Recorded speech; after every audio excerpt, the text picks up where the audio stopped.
Friends, मैं आशा करता हूं कि मेरे सभी फ्रेंड्स ठीक होंगे। तो मैं आपको आज दूरी और विस्थापन पढ़ाने जा रहे हैं। दूरी क्या होती है, विस्थापन क्या होती है, फिर मैं आपको दूरी विस्थापन में अंतर बताऊं। तो दूरी क्या होती है, डिफिनेशन लिखो, लिखना चाहते हो देखो, लिखो डिफिनेशन लिखो। गतिमान वस्तु द्वारा तय की गई पथ की लंबाई को दूरी कहते हैं। गति पथ क्या होता है, पथ, पथ का मतलब गतिमान वस्तु द्वारा तय की गई पथ। तय जैसे कि मान लीजिए हम हैं, हम कामगंज से फर्रुखाबाद जाना चाह रहे हैं, हम तय करेंगे कि कोई व्यक्ति होता है कि कहीं से कहीं जा रहा है, वो तय करेगा कि हम यहाँ से वहां जाएंगे। तय पथ की लंबाई तय करता है। गतिमान वस्तु द्वारा तय की गई पथ की, गतिमान वस्तु, कोई भी वस्तु होगी गतिमान होगी, गति करेगी वो।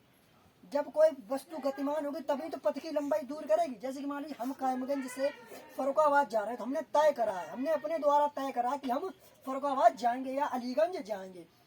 तो गतिमान वस्तु द्वारा तय की गई, हमने तय करा कि हम अलीगंज जा रहे हैं, तय किया है, तय की गई पथ की लंबाई, पथ कितनी दूर है, पथ की लंबाई को दूरी कहते हैं। तो डिफिनेशन लिखो अब। गतिमान वस्तु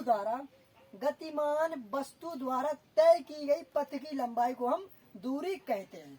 अब दूरी कहते हैं, आपने डेफिनेशन लिख ली, नहीं लिखी फिर लिखो। गतिमान वस्तु द्वारा तय की गई दूरी को हम विस्थापन कहते हैं। दूरी एक हमारी अदिश राशि है, दूरी एक हमारी अदिश राशि है, इसका मात्रक मीटर होता है। देखो, दूरी हमारी कैसी राशि, अदिश, इसका मात्रक कैसा होता है, मीटर होता है। इसका मात्रक कैसा होता है, मीटर। तो दूरी का मात्रक मीटर होता है, ये एक अदिश राशि है। अब एक डेफिनेशन लिखना चाहो फिर से लिख लो, फिर बता रहे हैं।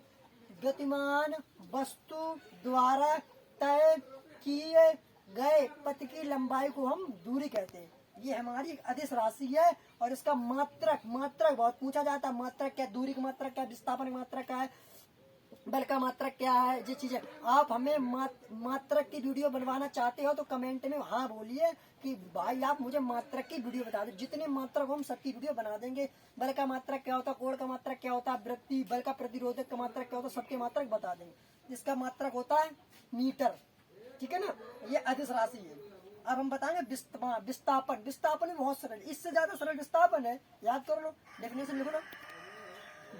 किसी वस्तु का किसी वस्तु को प्रारंभिक तथा अंतिम बिंदु, किसी वस्तु का प्रारंभिक तथा अंतिम बिंदु के बीच के अंतर को विस्थापन कहते हैं। इतनी सरल डिफिनेशन है, ठीक है।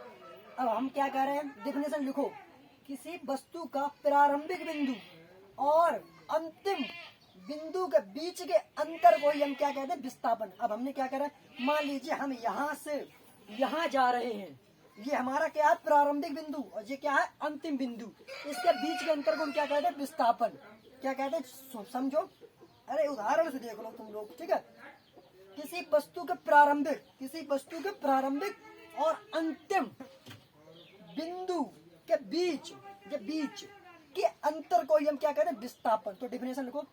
किसी वस्तु के प्रारंभिक और अंतिम बिंदु के बीच के अंतर को हम विस्थापन कहते हैं। जैसे कि हम कायमगंज से कंपिल जा रहे हैं, तो हमारा प्रारंभिक, हमने चलना प्रारंभ कहाँ से करा, कायमगंज से, और अंतिम बिंदु हमारा क्या, कंपिल। और बीच में जो हमारा जो हुआ है ना, जैसे कि बीच में पड़ा रायपुर पड़ा, और जो बीच में जितने गांव पड़े उन्हें कहेंगे अंतर, इसी को हम विस्थापन कहते हैं। डेफिनेशन लिखो। जब किसी वस्तु के प्रारंभिक और अंतिम बिंदु के अंतर को विस्थापन कहते हैं। आप लोगों को आशा है कि वीडियो समझ में आई होगी। मैं आपको अगली वीडियो में मिलता हूँ।